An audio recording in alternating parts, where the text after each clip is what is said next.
అదే RTV app వార్తల్ని క్షణాల్లో చదివే అవకాశం ఉంటుంది. ఒక న్యూస్ పేపర్, ఒక టెలివిజన్ ఛానల్ మీ చేతుల్లో ఎప్పుడూ ఉంటాయి. కోసం మా గ్రామం కోసం వేసిన బోర్ ఇది. అయితే మాకు నీళ్ళకి రానికి చాలా ఇబ్బంది అవుతుంది. ఇది వ్యవసాయానికి వాడుకుంటారు వాళ్ళు. అదే షార్టరే కాలిపోతుంది, మోటరే కాలిపోతుంది. అది మళ్ళీ మా ప్రజల మీద అవుతుంది. మాకు గవర్నమెంట్ సపరేట్గా మాకు బోర్ ఇప్పించింది. ఈ పొక్కలోంచి ఆ మోటార్ తీసేయాలి. ప్రభుత్వం ఇచ్చిన బోర్ని దాంట్లో దింపాలి. మాకు ఇష్టం ఉన్న వాటర్ మేము ఫంక్షన్లు అయినా అకేషన్స్ అయినా మేము వాడుకుంటాం. వేరే వాళ్ళ బోర్డర్ పంటి పోతే ఎవరు రాణిస్తలేరు. వీడికి వస్తేనేమో వాళ్ళు మోటార్ బంద్ చేసుకుంటారు. ఎప్పుడు వాళ్ళు ఉంటారు, ఏది ఖరాబ్ అయినా మా మీదకి వస్తుంది.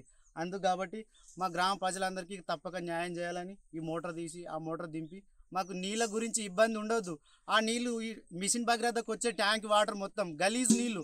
ఆడ పెద్దమ్మ ముందు అల్వాల్ ముందు ఆడ కాలువ తీసి ఒక శవాన్ని కరోనా టైంలో కరోనా పేషెంట్ చచ్చిపోతే పైప్ కిందనే కరోనా పేషెంట్ని పెట్టిరు.